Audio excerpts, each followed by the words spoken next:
How's it going, everybody? My name is John, and we are back finally with another video. And today we are going to be reviewing KD2, King's Disease 2.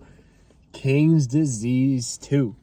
This is Nas's and Hit Boy's second album together, following their first Grammy-winning album we addressed last week, King's Disease. And this came out about a year after, maybe a couple weeks short of a year. This was not with any singles. Nas just announced the track list one day on Instagram, and then it came out. Now, without further ado, let's get into it. If you haven't watched the KD1 review, you can watch that, and we'll get into some comparing and contrasting thoughts maybe at the end of the video. First song on the album. Now, here's the immediate change in quality that you can tell. This is actually a song, as opposed to King's Disease 1 that just had the intro. So you have an actual song in here, and then you have Nas coming on here with this slick back flow, man. With the chorus, the pressure weigh a ton, it getting too heavy. Had to inspire them again like I didn't already. Damn, man, like real run still around, release the confetti. Godson across the belly. Shout out to the Godson album. One of Nas's underrated albums. And then of course his tattoo. But what do you call it? Just some real slick lines. Had to inspire them again like I didn't already. Just showing the hunger without saying it, but showing it. Like, I had to inspire them. I had to raise the people up like I didn't already. Like I was unproven. Nas needs to prove himself still. And the hunger, it shows very effectively. And it shows a lot during this album. And that's just a really solid opening track. And then you have the fucking beat switch on it. And it's just like, god damn. As opposed to King's Disease 1, you just have a little minute intro of him talking.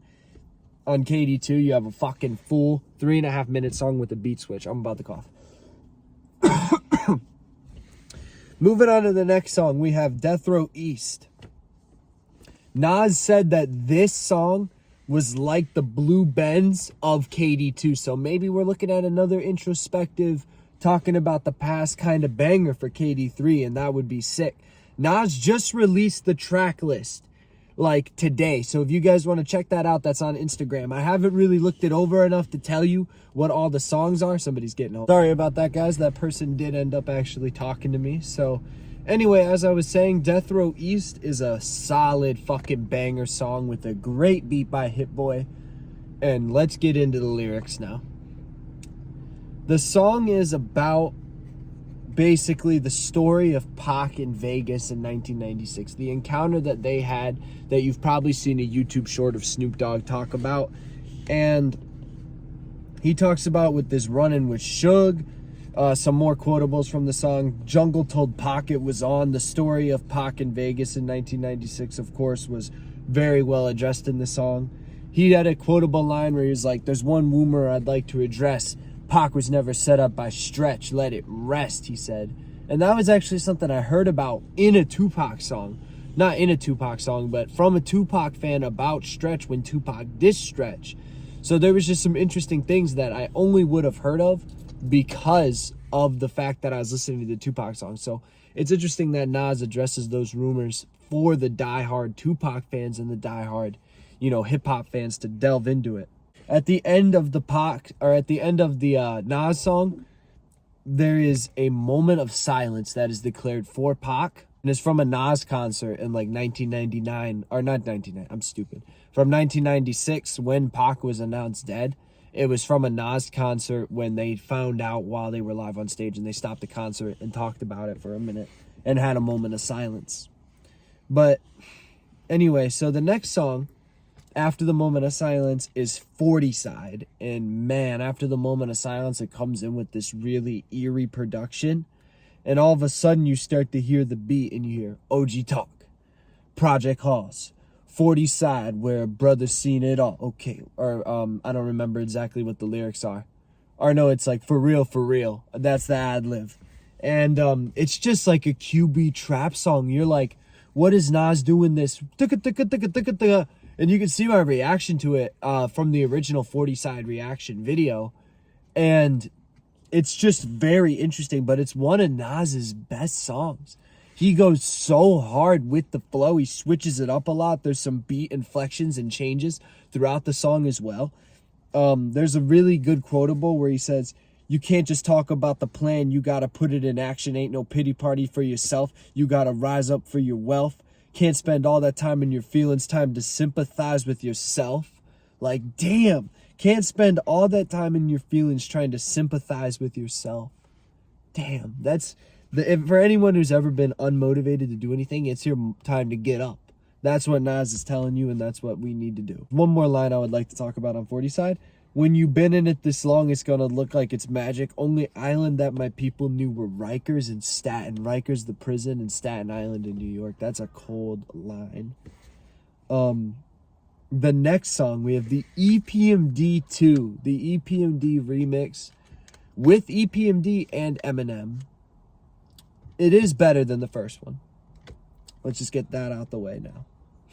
It's a great beat by Hit Boy. It's a extremely classic sounding Hit Boy beat. When you think of a Hit Boy beat, you probably think of something like this. So when you think of that beat, you think of that. Nas comes in with this really cold flow to start the song. It's on a new improvised beat, and then it breaks back into the old EPMD inspired EPMD beat from the song, saying EPMD a lot, take a shot every time. But EPMD just go back and forth and just have this really fun verse. Fun line is when he says, piece of shit fly in your head like Mike Pence's, we in the trenches. Better yet, I'm on a rampage. Something, I don't remember the exact lines. Landmine, rampage, I don't remember the exact lines, but I remember the bars. And it's just a really good back and forth verse from them. EPMD just kills it.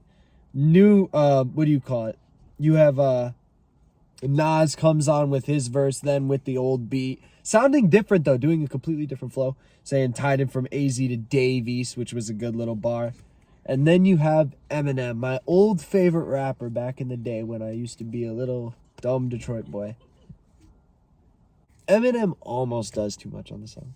Like, it's very close to being almost too much, but it's just about fine. It's just about fine. He almost goes a little overboard with the flow at the end when he's like he almost sounds like he's mumbling.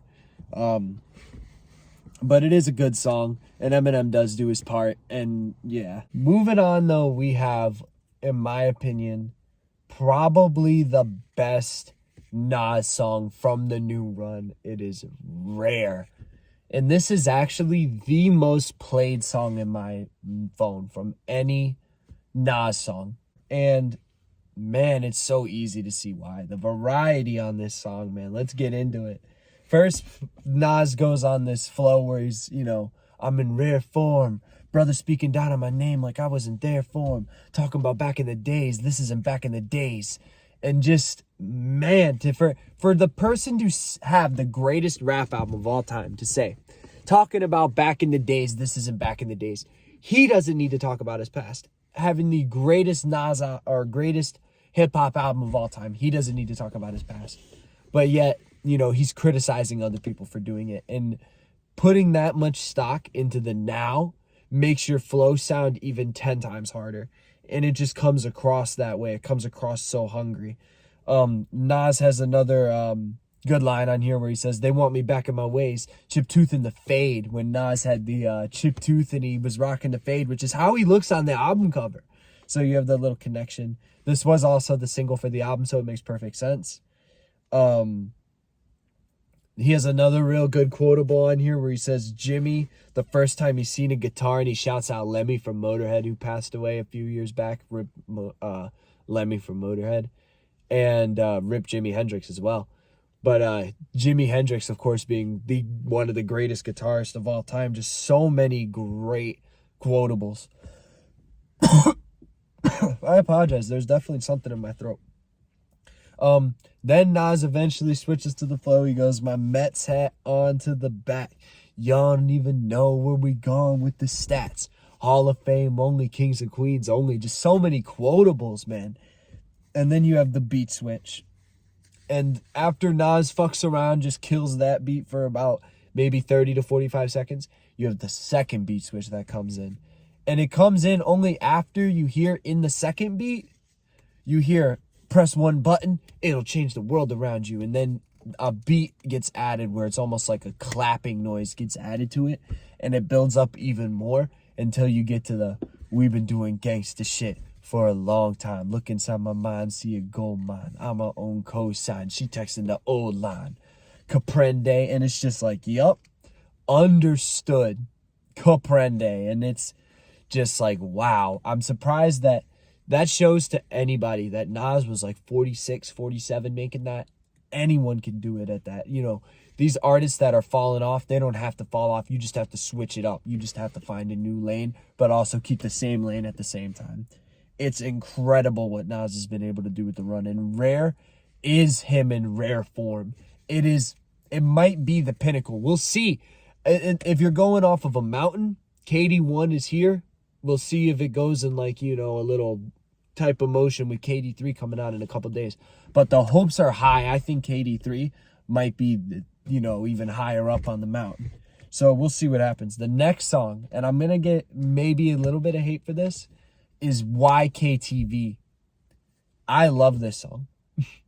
I don't know. I feel like I seen people shitting on it, saying that it was one of the worst songs on the album for the most part, going along anybody but like Fantano. And I don't know, man. It's hard. There's a part where Nas's flow spazzes out after about a few seconds, like a little bit on the beat. The Hit Boy beat goes crazy too with it, and he goes like, "Oculus VR, that's how I see shit. I can't let you drive the boat if you get seasick." And then there's like 4 a.m. still going. I'm not even something. She thought I was whoopty. 4 a.m. still going. I'm not even woozy. Something about the whip and the 2-seat. Like the flow is just incredible with the rhyme schemes. A Boogie's verse did take a little bit to grow on me, but YG has a really good verse at the end. Really interesting, you know, quotable line with the Tom Brady in the field. I make all the decisions, you know, quotable line. And it's just a good song. I don't see why people hate on it so much. I really don't.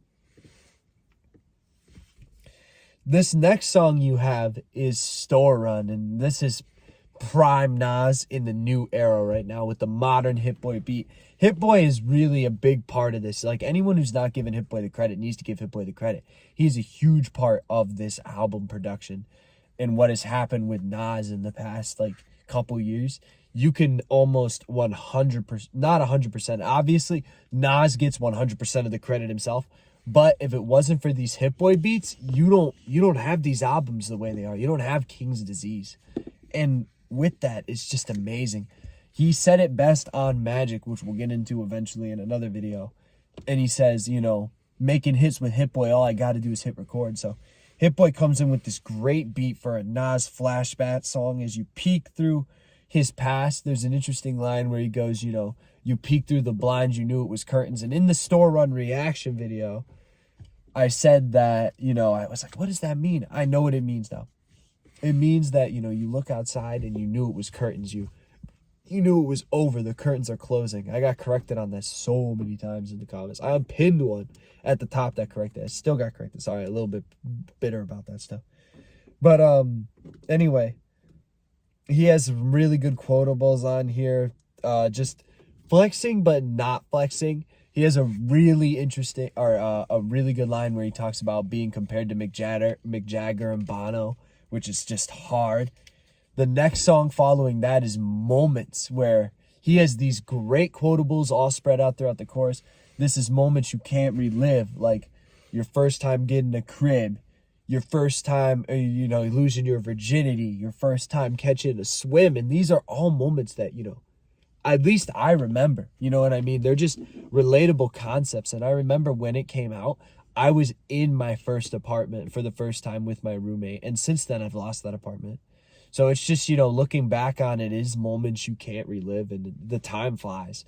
And the song just has a really deep meaning for that purpose. Hit Boy comes through with the great production once again, and it's just like, I don't see how you could ever hate a song like it. Following that up, you have a very introspective run in the album. Your Store Runs to Moments to Nobody featuring Miss Lauryn Hill. How do we get to this point? Nas comes on and the beat is just elegant, you know, it just comes on and it almost flickers on and off at first, and it comes in and it's just almost jazzy. You hear the hums in the background, little soft like 808s in there, you know, bassing through, and it's just beautiful. it's beautiful. One of his best.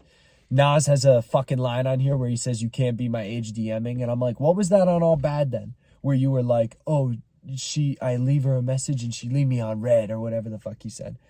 I do not like that song. I'm sorry, guys. There was somebody in the comments who was like, "Yeah, you know, I don't mind it." I'm sorry, man. I don't agree. I do not agree. But anyway, so you have you know, the other side of the song with Lauryn Hill, and she comes on with this great flow, and it's just, you know, I'm saving souls and y'all complain about my lateness. Or no, I'm sorry, I misquoted myself there. My awareness is like Keanu in The Matrix. I'm saving souls and y'all complain about my lateness. She starts the verse saying, "Why would I join them when I know I can beat them now?" And it's just very empowering. And Lauryn Hill is just a queen, you know, comes on with that slick flow. And, you know, Lauryn Hill, of course, has that. You know, if you haven't heard the Lauryn Hill album, I don't think you're like a true hip hop fan. You need to listen to the Lauryn Hill album. If you haven't heard it, go listen to it. But yeah, it's just overall one of the best songs from the entire Nas and Hit Boy run. Moving on to the next song, we have No Phony Love featuring Charlie Wilson. And this is Charlie Wilson's second appearance on the King's Disease tapes. Will we see another on KD3? Who knows? I don't think so, though. I don't feel like Nas would use the same feature 3 times. But anyway, so this is a Charlie Wilson song. I feel like he gets most of the glory. It's mostly, you know, I feel inflected on his vocals. But Nas does have a good little hook here with the "No Phony Love, No Phony Love." It does morph well into his vocals. It's a good song. I do think these 3 songs, though, from No Phony Love, Brunch on Sundays featuring Blasting, Count Me In, is, in my opinion, a little bit of a valley in the album. Now, it's not, you know, a pothole. It's not deep, but it's a little bit of a curve in. As in, these songs are good, but they're not quite on the greatness of the rest of the album. This song is a Charlie Wilson song. It's a little bit slow. It's a love song, but it's not bad. He does have a good lyric shouting out Mobb Deep, saying that Quiet Storm's on the radio, putting him in the zone, which is a really good lyric. Brunch on Sundays isn't much to say, except for if you think the way to enjoy the song, at least the way I do, is you got to think about it as blunts on Sundays, and then the song becomes infinitely more pleasurable. It does have a music video too, which is crazy to me. I think that 40 Side or Death Row East should have got a music video way before this song, but I guess it's because it's Blast. It's that R&B shit, right? You got the music video, but in my opinion, it's not that strong of a track. It's just kind of a celebration track. And then you have Count Me In, which is like the best of the 3. But then, you know, you have the chorus, which is like the Count Me In with the samples on it with the 3, 2, 1, let's go. And, you know, all the different Nas samples with the most non-sucker shit you could ever experience. You know, it's interesting, but the beat is a little slow. Nas falls off of it a couple times, in my opinion. He has a weird line where he's like, "Couldn't play me back even when we was playing tag." Like, really, like, no tag backs and tag. Like, it's not really that great of a line. You have the good line where he says, "Fireworks every time I turn the album in. When it ain't even July, I got it hot again." Was that a precursor for Magic? Next song you have, and these final 3 songs are all great. The first one you have is Composure with the Hit Boy beat featuring Hit Boy rapping. This is the first time I ever heard Hit Boy rap. And I love his flow. It sounds really good. I'm sorry about that. I put my soul in every song with limited support. In my notes, I had soup. I was like, what the fuck? I put my soul in every song with limited support. Focused on the output, not the outcome. Big God is my source. Damn, he has another good line where he says, well, this is into the chorus where he says, shoulda told him I'm raising up on the totem, which is a nice little play on words. Nas goes on to the beat, of course. He does this really good flow where he talks about evolutionizing from a child to a teenager to an adult, where he goes, had yellow jaundice when I was born. Kept me in an incubator 10 days long. I made up songs. I was like humming tunes 10 years later, writing in my room. 10 years after that, on the stage like it's too soon. This is Concept with the 10. I don't know if this is No, I don't think it's track 10 on the album, but the concept with 10 is just incredible with the song here. I'm not sure if that interrupted. I got another phone call. I ignored that one. There's this great sample with Shaka Senghor talking on the end, and I looked up who that is. He's actually from Detroit. So shout out to Shaka Senghor. Moving on to the next song, and these are the final two.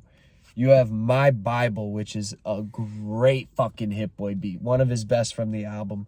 And you have the song is divided into 3 chapters, almost like 3 commandments, in my opinion. Almost like the 10. This is like the better version of 10 points to the, to the album. And Nas just, goes on and he goes, the first one is about men. Second thing is, or I believe one of them is about women. The other one is about money, I think. And he just goes on these great verses. Kiss your mother, 'cause we only got one. A grandmother's words to a grandson. A beautiful mind developing 9 in time. Checks every month, could you held me for 9. They see the image of a woman who's flawed. I see a woman in the image of God. My best friend loves those lyrics. He's got a relationship with his mother, which is similar to mine with my dad, and it just makes us relate and makes us think about it, how we're indebted to them, even though we may get treated a certain way by them. You know what I mean? And it's just a very make you think lyric. And then the final song is Nas Is Good, which is just a 2-minute celebration banger with some classic sounding Nas flows and a great Nas beat to end it. And a great reminiscent name with the Nas Is starting. It's almost, you think of Nas is like off the top of your head. But anyway, that's the end of the album. And let's get into it. I do apologize that this review seemed a little bit scrambled. I was distracted by a million fucking things and then a million interruptions, but I hope you guys enjoyed. And I'm a little bit sick. I'm sure you can hear it in my voice. The Magic review will be coming up soon before KD3 comes out as well. But without further ado, let's get in, before we start outroing the video, let's get into KD2. The album is incredible. It is definitely an improvement and a step up from KD1, in my opinion. You have songs that are just so memorable. All these songs are just amazing. You have Death Row East, 40 Side, Rare, YKTV, Store Runs, Moments, Nobody, Composure, My Bible, Nas Is Good. Those are just all great highlights in the album with great supporting songs around. I didn't even mention Nobody featuring Lauryn Hill while mentioning those fucking highlights. Just all those great fucking songs with other great supporting songs aside of it, with a great album flow, and Nas and Hit Boy just sounding even more confident in their ability, even more like they got just more to throw away, just throwing away like multiple songs away on Rare, doing beat switches everywhere. Just amazing concepts and amazing performances from Nas and Hit Boy on the production. I'm going to give KD2 a 9 out of 10. It is a near perfect album. If you did not have that little gap, that little tiny divot, you would have a perfect album here. And I'm hoping KD3 ends up delivering that perfect 10 out of 10. Anyway, you guys let me know what you thought of KD2 in the comments below. Let me know if you thought it was an improvement upon King's Disease, the original, or if you thought maybe Nas and Hit Boy did something better on that record, because it is a good record, so you could argue. You could argue it. So let me know what you guys think in the comments. I love the debates. I love to have fun. I will see you all in the Magic review, which should be dropping very, very soon. And I will see you all later. Peace out.